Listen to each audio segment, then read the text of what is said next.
29ನೇ ತಾರೀಕಿನಲ್ಲಿ ಜನಿಸಿದ ಸ್ತ್ರೀಯರು ಸಂಖ್ಯಾಶಾಸ್ತ್ರದ ಪ್ರಕಾರ ಜನ್ಮಸಂಖ್ಯೆ 2ರ ಪ್ರಭಾವಕ್ಕೆ ಒಳಪಡುತ್ತಾರೆ.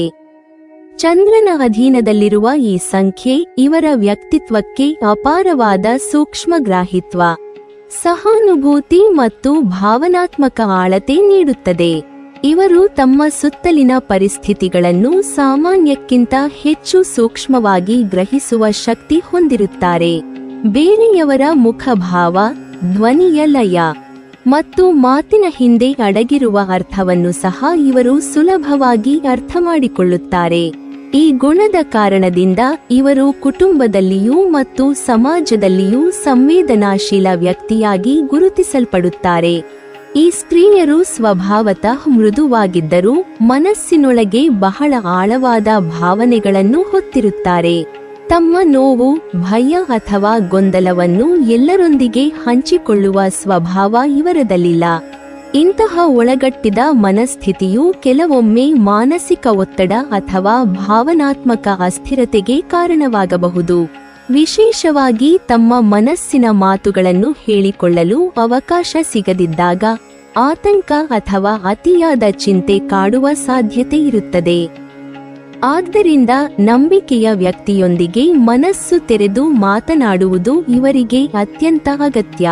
29ರಂದು ಜನಿಸಿದ ಸ್ತ್ರೀಯರಲ್ಲಿ ಮೂಡಿ ಸ್ವಭಾವ ಮತ್ತು ಮನೋಭಾವದ ಏರಿಳಿತಗಳು ಸಾಮಾನ್ಯವಾಗಿ ಕಾಣಿಸುತ್ತವೆ. ಕೆಲ ದಿನಗಳಲ್ಲಿ ತುಂಬಾ ಉತ್ಸಾಹದಿಂದ, ಸೌಮ್ಯವಾಗಿ ಮತ್ತು ಎಲ್ಲರೊಂದಿಗೆ ಹೊಂದಿಕೊಳ್ಳುವ ಸ್ವಭಾವ ತೋರುತ್ತಾರೆ. ಆದರೆ ಮತ್ತೊಂದು ಸಮಯದಲ್ಲಿ ಮೌನ, ಏಕಾಂತ ಮತ್ತು ಅಂತರ್ಮುಖಿತನವನ್ನು ಆಯ್ಕೆ ಮಾಡುತ್ತಾರೆ. ಜನರೊಂದಿಗೆ ತಕ್ಷಣ ಬೆರೆಯಲು ಇವರು ಸ್ವಲ್ಪ ಸಮಯ ತೆಗೆದುಕೊಳ್ಳುತ್ತಾರೆ. ಆದರೆ ಒಮ್ಮೆ ನಂಬಿಕೆ ಮೂಡಿದರೆ ಆ ಸಂಬಂಧವನ್ನು ಜೀವನ ಪೂರ್ತಿ ಕಾಪಾಡುವ ಶಕ್ತಿ ಇವರಲ್ಲಿದೆ.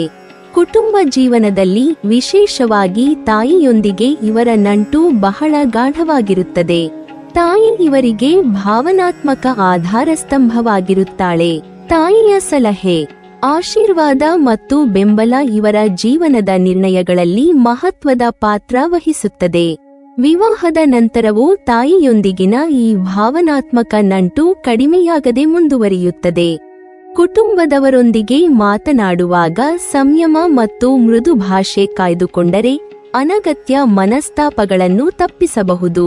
ವೃತ್ತಿಜೀವನದಲ್ಲಿ 29ನೇ ತಾರೀಕಿನಲ್ಲಿ ಜನಿಸಿದ ಸ್ತ್ರೀಯರು ವೈದ್ಯಕೀಯ, ನರ್ಸಿಂಗ್, ಶಿಕ್ಷಣ, ಸಮಾಜ ಸೇವೆ, ಮಹಿಳಾ ಕಲ್ಯಾಣ, ರಾಜಕೀಯ ಅಥವಾ ಆಡಳಿತದಂತಹ ಕ್ಷೇತ್ರಗಳಲ್ಲಿ ಉತ್ತಮವಾಗಿ ಸಾಧನೆ ಮಾಡಬಹುದು. ಜನರಿಗೆ ಸಹಾಯ ಮಾಡುವ ವೃತ್ತಿಗಳು ಇವರ ಸ್ವಭಾವಕ್ಕೆ ಅತ್ಯಂತ ಸೂಕ್ತವಾಗಿರುತ್ತವೆ. ಕೆಲಸದ ಸ್ಥಳದಲ್ಲಿ ಕೆಲವೊಮ್ಮೆ ಒತ್ತಡ, ಭಾವನಾತ್ಮಕ ಭಾರ ಅಥವಾ ಜವಾಬ್ದಾರಿಗಳ ಒತ್ತಡ ಎದುರಾಗಬಹುದು. ಆದರೂ ತಮ್ಮ ಸಹನಶೀಲತೆ ಮತ್ತು ಸೇವಾಭಾವದಿಂದ ಇವರು ಆ ಸವಾಲುಗಳನ್ನು ಮೌನವಾಗಿ ಎದುರಿಸಿ ಮುಂದುವರಿಯುತ್ತಾರೆ. 29ನೇ ತಾರೀಕಿನಲ್ಲಿ ಜನಿಸಿದ ಸ್ತ್ರೀಯರ ವಿದ್ಯಾಭ್ಯಾಸದ ಜೀವನವು ಅವರ ಸಹಜವಾದ ಸೂಕ್ಷ್ಮಗ್ರಾಹಿತ್ವ ಮತ್ತು ಭಾವನಾತ್ಮಕ ಸ್ವಭಾವದ ಪ್ರತಿಬಿಂಬವಾಗಿರುತ್ತದೆ. ಬಾಲ್ಯದಲ್ಲಿಯೇ ಇವರು ಪರಿಸ್ಥಿತಿಗಳನ್ನು ಸೂಕ್ಷ್ಮವಾಗಿ ಗ್ರಹಿಸುವ ಶಕ್ತಿಯನ್ನು ಹೊಂದಿರುವುದರಿಂದ ಪಾಠಗಳ ಅರ್ಥವನ್ನು ಆಳವಾಗಿ ತಿಳಿದುಕೊಳ್ಳಲು ಪ್ರಯತ್ನಿಸುತ್ತಾರೆ. ಕೇವಲ ಪಠ್ಯ ವಿಷಯವನ್ನು ಕಂಠಪಾಠ ಮಾಡುವುದಕ್ಕಿಂತ ಅದರ ಹಿನ್ನೆಲೆ, ಅರ್ಥ ಮತ್ತು ಉಪಯೋಗವನ್ನು ತಿಳಿಯುವ ಆಸಕ್ತಿ ಇವರಲ್ಲಿ ಹೆಚ್ಚಾಗಿರುತ್ತದೆ. ಶಾಲಾ ಹಂತದಲ್ಲಿ ಈ ಸ್ತ್ರೀಯರು ಸಾಮಾನ್ಯವಾಗಿ ಶಾಂತ, ವಿಧೇಯ ಮತ್ತು ಗಮನಶೀಲ ವಿದ್ಯಾರ್ಥಿನಿಯರಾಗಿ ಕಾಣಿಸುತ್ತಾರೆ. ಆದರೆ ಮನಸ್ಸಿನ ಏರಿಳಿತ ಮತ್ತು ಭಾವನಾತ್ಮಕ ಪ್ರಭಾವದಿಂದ ಕೆಲವೊಮ್ಮೆ ಓದಿನ ಮೇಲಿನ ಏಕಾಗ್ರತೆ ಕಡಿಮೆಯಾಗುವ ಸಾಧ್ಯತೆ ಇರುತ್ತದೆ.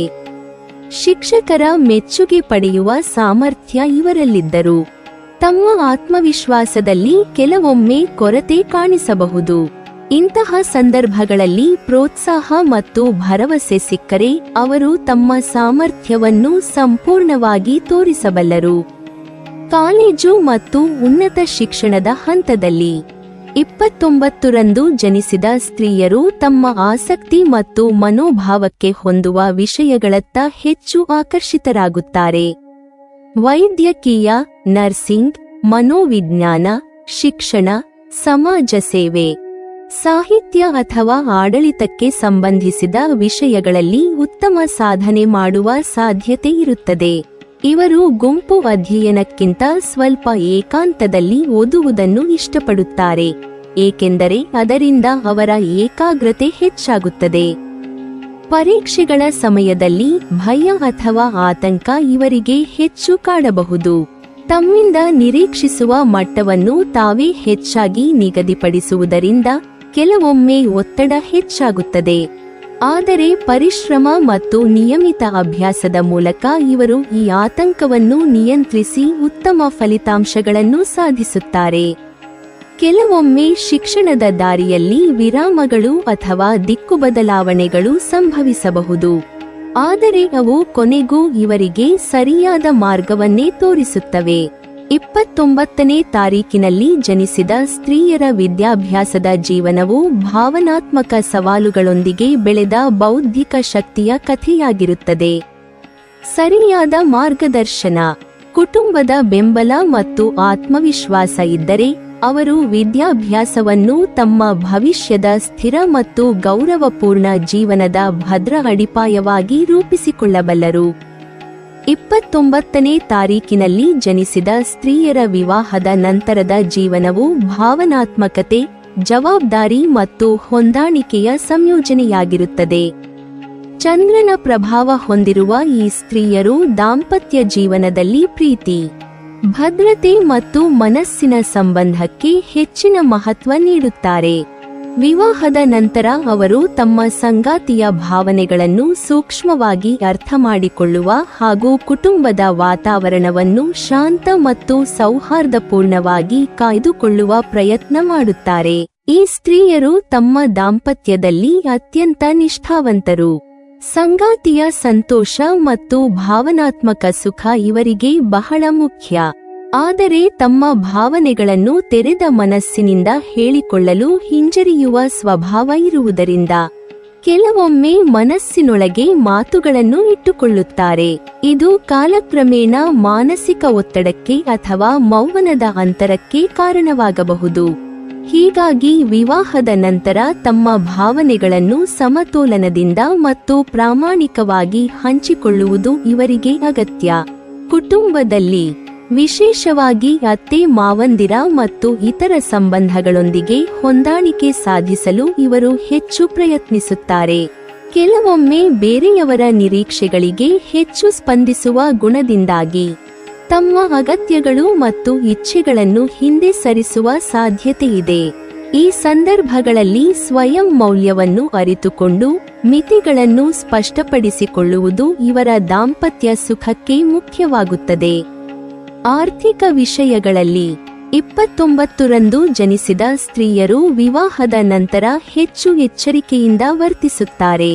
ಕುಟುಂಬದ ಹಣಕಾಸು ನಿರ್ವಹಣೆಯಲ್ಲಿ ಸಹಾಯ ಮಾಡುವ ಮನೋಭಾವ ಇವರಲ್ಲಿ ಇರುತ್ತದೆ, ಆದರೆ ಭಾವನಾತ್ಮಕ ನಿರ್ಧಾರಗಳಿಂದ ದೂರ ಉಳಿಯಬೇಕು. ಸಂಗಾತಿಯೊಂದಿಗೆ ಹಣಕಾಸಿನ ವಿಷಯಗಳನ್ನು ತೆರೆಯಾಗಿ ಚರ್ಚಿಸಿದರೆ ಆರ್ಥಿಕ ಸ್ಥಿರತೆ ಸುಲಭವಾಗಿ ಸಾಧ್ಯವಾಗುತ್ತದೆ.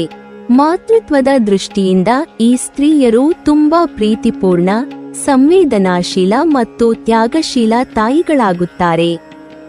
ಮಕ್ಕಳ ಭಾವನೆಗಳನ್ನು ಅರ್ಥಮಾಡಿಕೊಳ್ಳುವಲ್ಲಿ ಮತ್ತು ಅವರ ಮನೋವಿಕಾಸಕ್ಕೆ ಸಹಕಾರ ನೀಡುವಲ್ಲಿ ವಿಶೇಷ ಪಾತ್ರ ವಹಿಸುತ್ತಾರೆ. ಆದರೆ ಮಕ್ಕಳಿಗಾಗಿ ತಮ್ಮನ್ನು ಸಂಪೂರ್ಣವಾಗಿ ಮರೆತುಬಿಡದಂತೆ ಸ್ವಂತ ಮನಸ್ಸಿನ ಆರೋಗ್ಯಕ್ಕೂ ಗಮನ ನೀಡುವುದು ಅಗತ್ಯ. 29ನೇ ತಾರೀಕಿನಲ್ಲಿ ಜನಿಸಿದ ಸ್ತ್ರೀಯರ ವಿವಾಹೋತ್ತರ ಜೀವನವು ಭಾವನಾತ್ಮಕ ಆಳತೆ ಮತ್ತು ಹೊಂದಾಣಿಕೆಯ ಪಯಣವಾಗಿರುತ್ತದೆ. ಪರಸ್ಪರ ನಂಬಿಕೆ, ತೆರೆಯಾದ ಸಂವಹನ ಮತ್ತು ಸ್ವಯಂ ಮೌಲ್ಯವನ್ನು ಕಾಯ್ದುಕೊಂಡರೆ ಇವರ ದಾಂಪತ್ಯ ಜೀವನ ಶಾಂತ, ಸ್ಥಿರ ಮತ್ತು ತೃಪ್ತಿದಾಯಕವಾಗುತ್ತದೆ. ತಮ್ಮ ಸಹಾನುಭೂತಿ ಮತ್ತು ಸಮತೋಲನದ ಮೂಲಕ ಇವರು ಕುಟುಂಬದಲ್ಲಿ ಶಾಂತಿಯ ಮೂಲವಾಗುತ್ತಾರೆ. ಹಣಕಾಸಿನ ವಿಚಾರದಲ್ಲಿ 29ರಂದು ಜನಿಸಿದ ಸ್ತ್ರೀಯರು ಅತ್ಯಂತ ಎಚ್ಚರಿಕೆಯಿಂದ ನಡೆಯಬೇಕಾಗುತ್ತದೆ. ಭಾವನೆಗಳ ಆಧಾರದ ಮೇಲೆ ಹಣಕಾಸಿನ ನಿರ್ಧಾರಗಳನ್ನು ತೆಗೆದುಕೊಳ್ಳುವ ಸ್ವಭಾವ ಇರುವುದರಿಂದ ಕೆಲವೊಮ್ಮೆ ನಷ್ಟವಾಗುವ ಸಾಧ್ಯತೆ ಇರುತ್ತದೆ. ಇತರರ ಮಾತಿಗೆ ಹೆಚ್ಚು ಮೌಲ್ಯ ನೀಡುವ ಗುಣ ಇರುವುದರಿಂದ ಹಣಕಾಸಿನ ವ್ಯವಹಾರಗಳಲ್ಲಿ ತಮ್ಮ ಮಿತಿಗಳನ್ನು ಸ್ಪಷ್ಟವಾಗಿ ನಿರ್ಧರಿಸಿಕೊಳ್ಳುವುದು ಮುಖ್ಯ. ಸಂಯಮ ಮತ್ತು ಯೋಜನೆಯೊಂದಿಗೆ ನಡೆಯುವುದರಿಂದ ಆರ್ಥಿಕ ಸ್ಥಿರತೆ ಸಾಧ್ಯ. ಆರೋಗ್ಯದ ದೃಷ್ಟಿಯಿಂದ ಈ ಸ್ತ್ರೀಯರಲ್ಲಿ ಮನಸ್ಸಿನಿಂದ ಉಂಟಾಗುವ ಸಣ್ಣಪುಟ್ಟ ಸಮಸ್ಯೆಗಳು ಕಂಡುಬರುವ ಸಾಧ್ಯತೆಯಿದೆ. ನಿದ್ರಾಹೀನತೆ, ತಲೆನೋವು, ಆಯಾಸ ಅಥವಾ ಮನಸ್ಸಿನ ಅಶಾಂತಿ ಇವರಿಗೆ ಕೆಲವೊಮ್ಮೆ ಕಾಡಬಹುದು.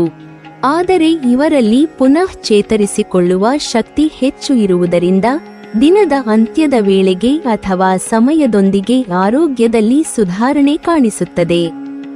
ಸಂಗೀತ, ಧ್ಯಾನ, ಪ್ರಾರ್ಥನೆ ಅಥವಾ ಪ್ರಕೃತಿಯೊಂದಿಗೆ ಸಮಯ ಕಳೆಯುವುದು ಇವರಿಗೆ ಮಾನಸಿಕ ಶಾಂತಿ ನೀಡುತ್ತದೆ. 29ನೇ ತಾರೀಕಿನಲ್ಲಿ ಜನಿಸಿದ ಸ್ತ್ರೀಯರು ಭಾವನಾತ್ಮಕವಾಗಿ ಆಳವಾದವರು, ಸಹಾನುಭೂತಿಪರರು ಮತ್ತು ಒಳಗಿನ ಶಕ್ತಿಯುಳ್ಳವರು. ತಮ್ಮ ಆತ್ಮವಿಶ್ವಾಸವನ್ನು ಹೆಚ್ಚಿಸುವ ವ್ಯಕ್ತಿಗಳು ಮತ್ತು ಅನುಭವಗಳು ಇವರ ಜೀವನದಲ್ಲಿ ಪ್ರಮುಖ ಪಾತ್ರ ವಹಿಸುತ್ತವೆ. ದಿನದ ಅಂತ್ಯದ ವೇಳೆಗೆ ಮನಸ್ಸಿಗೆ ಶಾಂತಿ ದೊರೆತು ಮುಂದಿನ ಜೀವನದ ಹಾದಿಗಾಗಿ ಹೊಸ ಆಶಾವಾದ ಮತ್ತು ಯೋಜನೆಗಳು ರೂಪುಗೊಳ್ಳುತ್ತವೆ. ಸಮತೋಲನ, ಸಂಯಮ ಮತ್ತು ಸ್ವಯಂ ಪರಿಚಯವನ್ನು ಕಾಯ್ದುಕೊಂಡರೆ ಇವರು ಜೀವನದಲ್ಲಿ ಆಂತರಿಕ ಸಂತೋಷ ಮತ್ತು ಹೊರಗಿನ ಗೌರವ ಎರಡನ್ನೂ ಸಾಧಿಸಬಲ್ಲರು. ನೀವಿನ್ನೂ ನಮ್ಮ ಚಾನೆಲ್ ಅನ್ನು ಸಬ್ಸ್ಕ್ರೈಬ್ ಮಾಡಿಲ್ವಾ? ಹಾಗಾದರೆ ಈ ಕೂಡಲೇ ನಮ್ಮ ಇಂದ್ರಜಾಲ ಚಾನೆಲ್ ಅನ್ನು ಸಬ್ಸ್ಕ್ರೈಬ್ ಮಾಡಿ ಮತ್ತು ಪಕ್ಕದಲ್ಲಿರುವ ಬೆಲ್ ಐಕಾನ್ ಅನ್ನು ಕ್ಲಿಕ್ ಮಾಡಿದರೆ ನಮ್ಮ ಹೊಸ ವಿಡಿಯೋಗಳನ್ನು ನೀವು ನೋಡಬಹುದು.